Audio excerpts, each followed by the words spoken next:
did yesterday because I found that a lot of students were having trouble.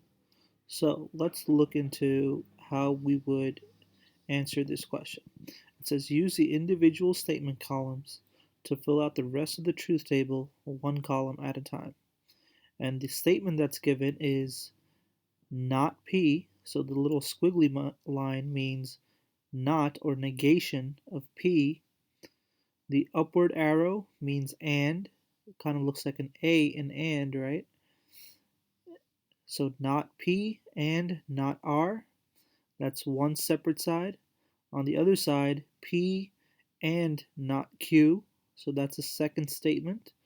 And then we're combining those two statements to say not P and not R or P and not Q. And this might look a little confusing because it's only P, Q, and R. But remember, P, Q, and R can stand for any statements, right?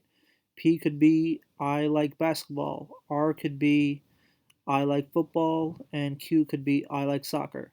So you can substitute any statements into there, and this truth table will actually tell you if one of those statements was false, what would the end result be. So that's why we use truth tables. So let's get started. The first thing you're going to do is fill out the individual statement columns. The individual statement columns are just P, Q, and R. They're the first three columns. And we can fill them out because if you have three columns, you're going to want all the different choices of true and false. So one way to do it is you can kind of just um, write in true for all of them, then true for only the first two and false for the second one, and then true, false, and then we're going back to true here, and then true, false, false. Now you kind of see that here P is always going to be true, Q is only going to be true half the time, and then R alternates. So that way we capture all the different possibilities when P is true. In the second half, we can write false for P, and then true and true for Q and R. Or we can have false for P, true for Q, and then false for R. And then you kind of see a pattern developing. So the R is true, false, true, false, true, false. The Q is true, true, false, false, true, true, true. And then the P is true, true, true, true, false, false, and we can continue that pattern. So false, false, true, and then false, false, false. Here we've captured all of the different values that P, Q, and R can be, right? So they can all be true, they can all be false, or somewhere in the middle where one of them or two of them is true and the other one or two are false. After you've found the individual columns, the rest of this is really simple, right? How are you going to find the rest? Well, as soon as you know the first three columns, you can fill out the next three columns. All the negations are just the opposite of what they were for the original or the initial statements. So the not P is the opposite of P. So you look in the column for P, right? And then you can fill this out. So if P is true, then not P would be false. And again, P is true again, so not P is false. P is true again, not P is false. Basically, I'm just looking at this column to write in my answer for this column. It's going to be the opposite every time. So if this is true, that'll be false. This is false, it'll be true. This is false, so it'll be true again. This is false, so true. This is false, so the last one is true. Now, once I have that, I can easily use my P's and the same method for my Q's and my not Q's, right? If my Q is true, then my not Q is false. If my Q is true again, my not Q would be false.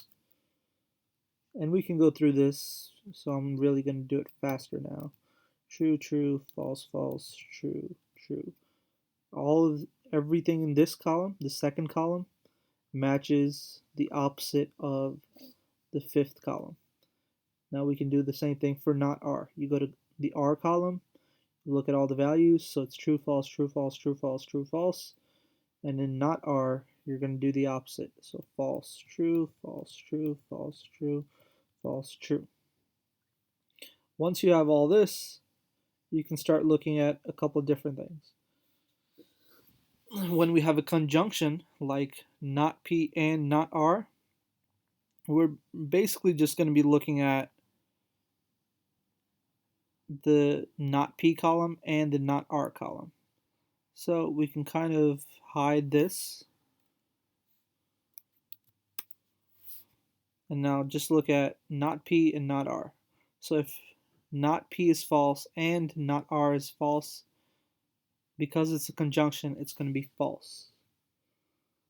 If not P is false and not R is true, it'll still be false because every time you have an and, right, a conjunction means an and, both pieces have to be true for this to be true. So we see that the only time both of these pieces are true is down here. So not P is true, not R is true. That'll make this section true. And for everyone else, well, not exactly. So this is true, this is false, and the conjunction would be false. If this were true and this were true, again, this would be true because of conjunction. You have to take the truths on both sides to make it true. Okay, so now we can kind of bring back our not Q. And now we're looking at P and not Q. So if we're looking at P and we're looking at not Q, we can kind of get rid of everything in between to help us see it better. So here we have P, here we have not Q. When we join them with a conjunction, again, we're looking to see if they're both true, then the conjunction would be true. If one of them or both of them are false, then the conjunction would be false. So for the first one, true and false, that makes a false statement. True and false again, false. True and true, that makes a true statement. Another true and true, that also makes a true statement. False and false, the conjunction would be false. Same thing here. And then you have the last two where P is false and then T is, or not Q is true. So our conjunction would be false and false because one of them is already false.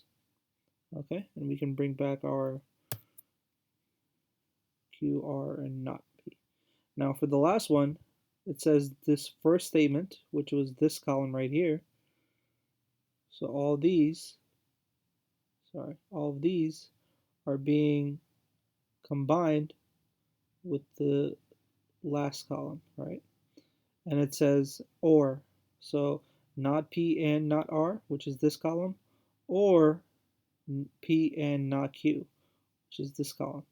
So now when you have an or, the only time it's false is when both parts are false. So if this is false and this is false, the or statement would be false. Same thing here. You have both pieces are false, so the last piece, the or statement, would be false. However, here you have one truth, right? So the or statement is true. Same thing here. Here, both of them are false, so the or statement is false. Here you have at least one truth, so this is the or statement would be true, false, and then when you have a true and false, the or statement would be true, right? If I have two statements and one of them is true, and I say I have, so I'll give you an example. Let's say I said I am 31 years old or I am 300 years old. Is that a true statement? Yes, because I am 31 years old. I'm not 300, that part is false, but since I told the truth in the beginning, I am 31, the or statement altogether would be true. Okay, I hope that helps.